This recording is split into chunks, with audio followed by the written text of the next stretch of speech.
नमस्कार, मी पत्रकार Dadasaheb need. प्रजासेवा news चॅनलमध्ये आपलं हार्दिक स्वागत. सोलापूर महानगरपालिका रणधुमाळी 2026 सुरू आहे. प्रत्येक पक्षाचा उमेदवार हा डोअर टू डोअर प्रचार करताना दिसत आहे आणि या प्रचारामध्ये 16 तारखेला विजयाचा गुलाल कोण उधळणार हे आपणाला दिसणारच आहे. या सोलापूर जिल्ह्यातील शहरातील या महानगरपालिकेकडे संपूर्ण राज्याचे लक्ष लागलेले असताना आपण या प्रजासेवा न्यूज चॅनलच्या माध्यमातून रणधुमाळी थेट मुलाखत कार्यक्रमाद्वारे प्रभाग क्रमांक 12 मधील शिवसेना शिंदे गटाचे उमेदवार श्रीनिवास पोतन यांच्याशी जोडले गेलो आहोत. प्रथम आपण त्यांचं स्वागत करूया. नमस्कार. सर्वप्रथम आपण आपला परिचय करून द्यावा. मी श्रीनिवास नारायण पोतन, प्रभाग 12 सुनील नगर परिसरामधून मी निवडणूक लढवत आहे. मी गेल्या 20 वर्षापासून प्रभाग 12मध्ये एक बूथ प्रमुख ते मंडल उपाध्यक्षपर्यंत मी पद भूषवलेलं आहे आणि सगळ्या इलेक्शनमध्ये मी विजयी नोंद दिलेली आहे. भरघोस मताने विजय दिलेला आहे. या सर्वसामान्य कुटुंबातील एक आपण कार्यकर्ता ते आज उमेदवार म्हणून जनतेसमोर जात असताना या सर्वसामान्य नागरिकांच्या जनतेच्या कोणत्या समस्या तुम्हाला दिसून आल्या?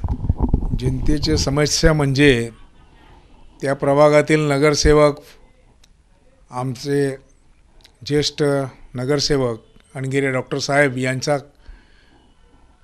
प्रभागात चांगला प्रभाव आहे. त्यांच्याच कार्यकर्ता म्हणून, भाजपचा कार्यकर्ता म्हणून मला दिलेली संधी त्यांनी आम्हाला निष्ठावंत कार्यकर्त्यांना ढावलेलं आहे. त्यामुळे त्या माझ्या कामं तर लोकांचे भरपूर करतो आहे. त्यांना प्रत्येकजण आम्हाला नावाने ओळखतात आणि मी लोकांच्या घरापर्यंत चुलीपर्यंत पोचलेला माणूस आहे.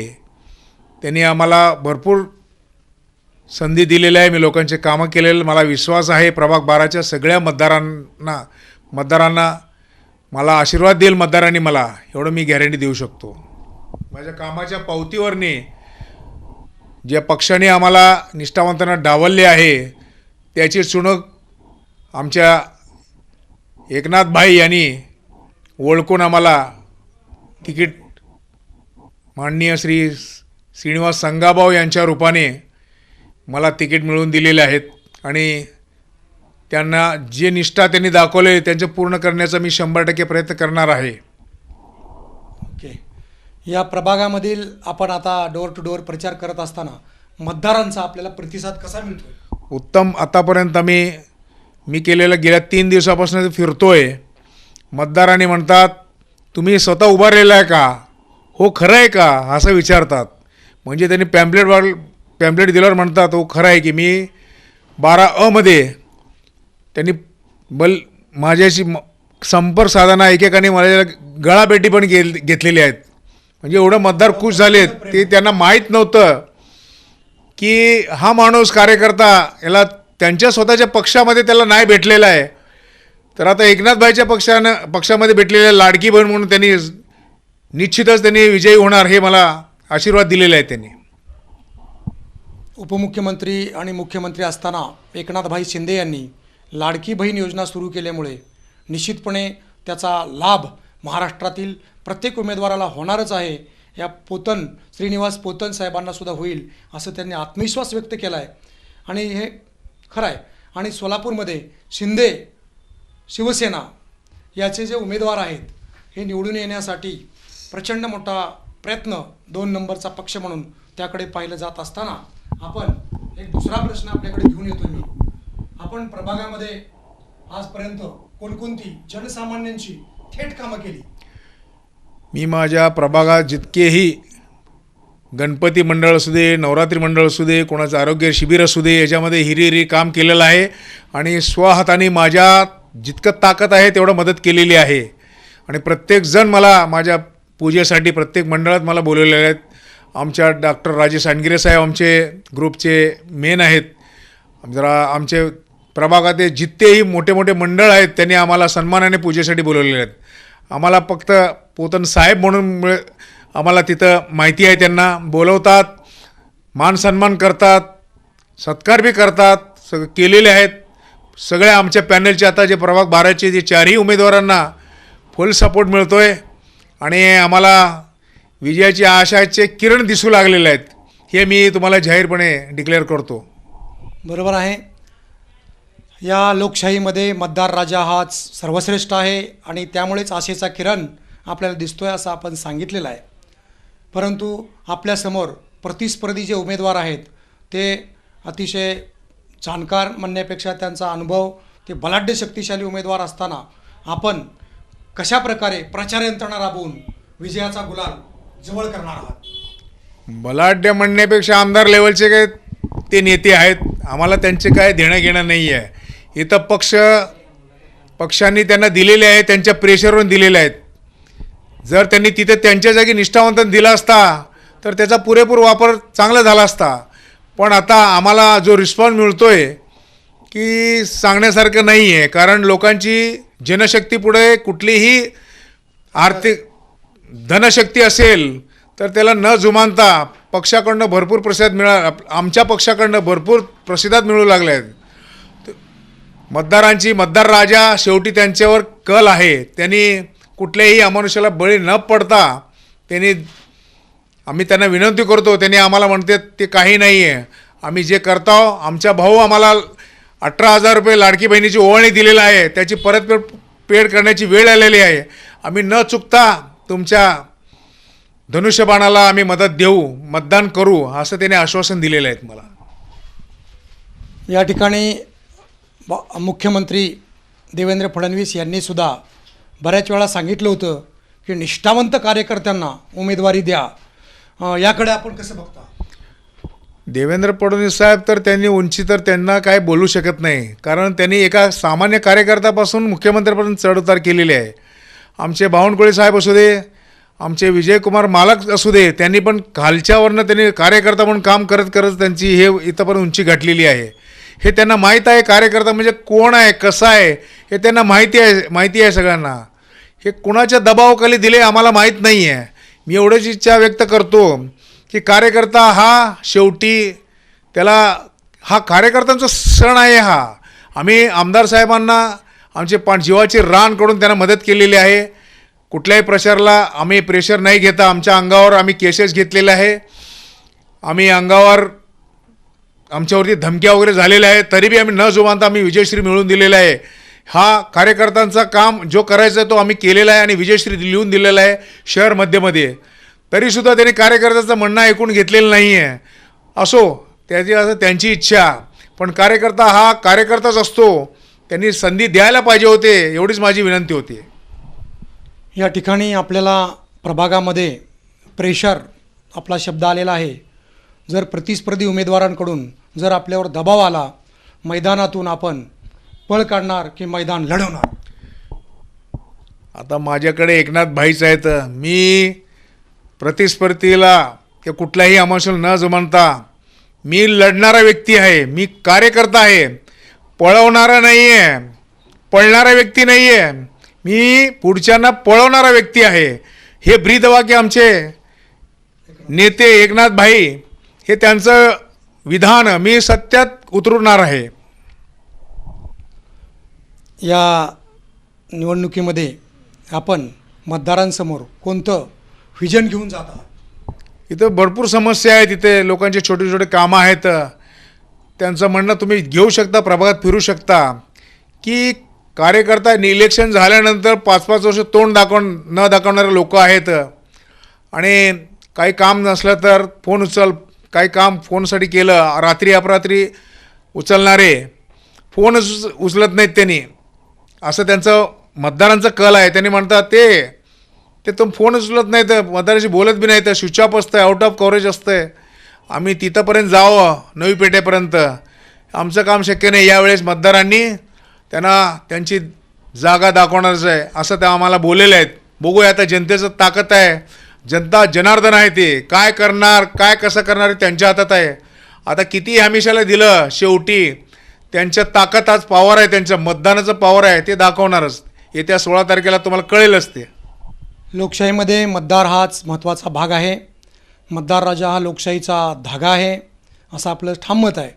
परंतु एक राहता एक प्रश्न राहिलेला आहे आणि तो म्हणजे आपण निवडून आल्यानंतर लोकांना कोणती सर्वप्रथम प्राधान्यानं कोणतं काम आपल्या प्रभागामध्ये देऊ आता आमच्या कामगार वस्ती असल्यामुळे आम्हाला त्यांना काय असतं हो, सकाळी उठलं की पाणी बरोबर यायला पाहिजे.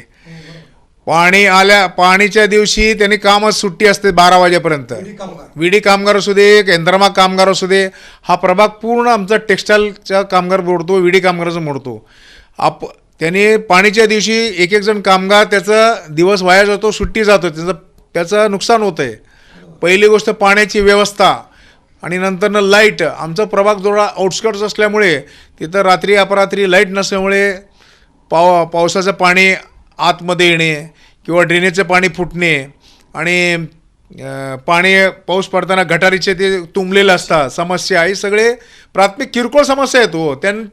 अहो तुम्ही मतदान घेताना अव्वा अक्का अम्मा म्हणता, पैशाचे आम्ही जळतो, त्यांना ते नाही आहे. त्यांना काय पाहिजे, आपला माणूस आपला घरचा हक्काचा माणूस आहे, एका फोनमध्ये उचलत निदान त्यांचं काम करणं हे काय कामाच्या स्वरूपावर असतं. कुठलं किती दिवसात होते कोणीच करू शकत नाही.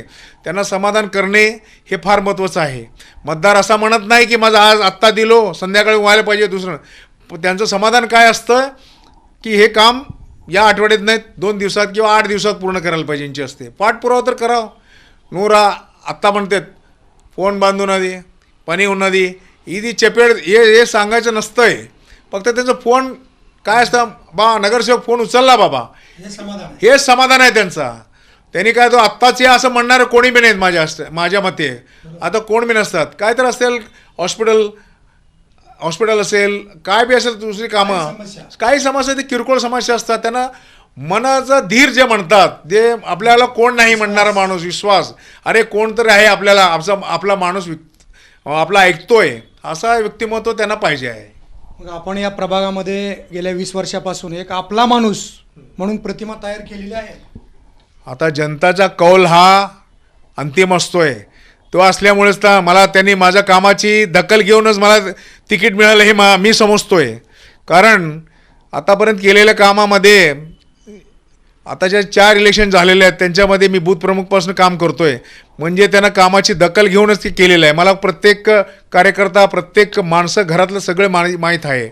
माझ्या काही लोक म्हणतात त्यांनी उचलत नाही, जरा काम करा. मी महापालिकेतील लोकांचे, नगरसेवकांचे कामं करत होतो मी. त्यांचे बी कसं असतात, त्यांचं कसं बोलावं त्या लोकांशी.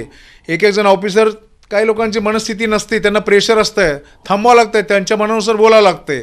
माझा जनसंपर्क सगळ्या डिपार्टमेंटमध्ये आहे, चांगला मला प्रतिसाद मिळतोय. त्यांना म्हणतात तुम्ही, आणि त्यांनीच सांगितलेलं आहे, तुमचा जनकल्याण चांगलं आहे, तुम्ही प्रयत्न का करत नाही. त्यांनी मला प्रोत्साहन दिलेले आहेत. चांगल्या अधिकारी लोक आहेत, चांगले लोक आहेत, त्यांनी बोलतात मला. आणि मी माझ्या एवढा अतिशयोक्ती म्हणत नाही. इथं जो सोलापूरला जे गुंटेवारी प्रश्न होता, गेल्या 1.5 वर्षापासून मी माननीय श्री चंद्रकांत दादा यांच्याकडनं पाठपुरावा केलो. तत्कालीन आमच्या पक्षाचे BJPचे पक्षाचे जे नरेंद्र काळे म्हणून आहेत त्यांना मी पाठपुरावा केलेला आहे. त्यांनी ते काम करायला मला 1.5 वर्ष लागलं आहे. मी पाठपुरावा केला. आमचे परत चंद्रकांत दादा पाटील गेल्यानंतर सुद्धा त्यांच्याशी बोलायला पण ते हे नव्हते पत्रकार. मी भूमी अभिलेखच्या सर्व आमचे गोडके साहेब आहेत त्यांना मी पत्रव्यवहार केलेला आहे सगळ्या डिपार्टमेंटला. नागरिकांचे फक्त काय होतात 600 फूट मोजणी केल्याशिवाय बांधकाम परवाना भेटत नाही. त्याशिवाय पंतप्रधान आवास योजनेला ते बांधकाम परवाना मागतात. हा मोजणी हा गेल्याशिवाय महापालिका पण घेऊ शकत नाही, कारण ते डाटाच घेत नाही ते मोजणी शीटशिवाय. आणि आज गोरगरिबांची काय चेष्टा, काय एवढंच काय असतं हो त्यांना. जन्मभरात आपण एक चांगलंसं स्लॅब असलेलं, RCC स्लॅब असलेलं एक आपलं स्वतःचं घर, हक्काचं घर पाहिजे म्हणून त्यांचे एक असते. आता पंतप्रधानांनी आपल्याला दिलेलं आहे 2.5 लाख रुपये त्यांनी सबसिडी देतात. आपण त्याच्यासाठी किती कागदपत्र, ते कागदपत्र नसल्याशिवाय ते कामच होत नाही ना. भले 2.5 लाख 1 वर्षाने मिळू दे, 2 वर्षांनी मिळू दे, पण कागदपत्र स्कीम राबवण्यास ते कागदपत्र, प्रत्येक एक बी कागद कमी असेल तर तो फाईल रिजेक्ट होतो आहे.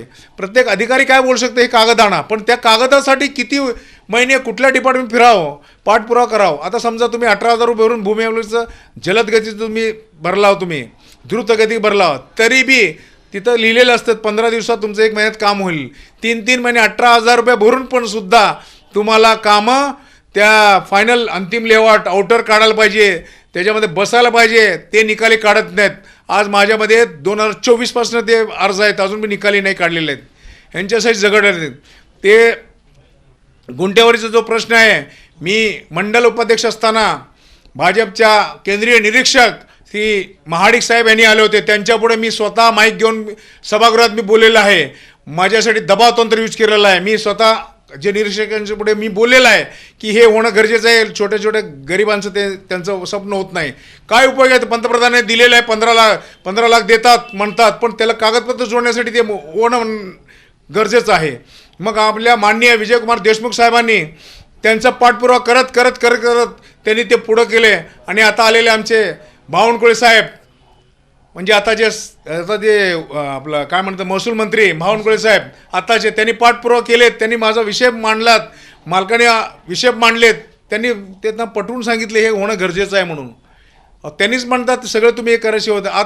आज 15 लाख रुपये तुम्हाला बिनव्याजी मिळतात म्हणून प्रचार करतात, पण हे कागदाशिवाय ते होत नाही आहे. मी एका माझ्या वार्डाचं नाही केलेलं आहे, मी 3 वार्डाचं काम केलेलं आहे सोलापूर जिल्ह्यात. उत्तर, मध्य आणि दक्षिण या 3 प्रभागात 3 मध्य मतदारसंघापासून 249, 248, 200 3 मतदारसंघामध्ये मी काम केलेलं आहे. फक्त एक काम केलं, किती लाखोच्या लोकांना आता मदत होऊ लागले. असला मी कार्यकर्ता आहे. त्यांनी कार्यकर्ता हेरला नाही तरी बी ठीक आहे. कार्यकर्ता हा कधीही संपत नसतो, एवढंच मला बोलायचं आहे. एकदम बरोबर आहे. संघर्ष करणारा माणूस आहे. संघर्ष जितना बडा संघर्ष. Yes yes yes. मी संघर्ष करणाऱ्याच कोणाला भिणारा माणूस नाही आहे मी. ओके, इथंच आपण थांबूया. धन्यवाद. धन्यवाद साहेब.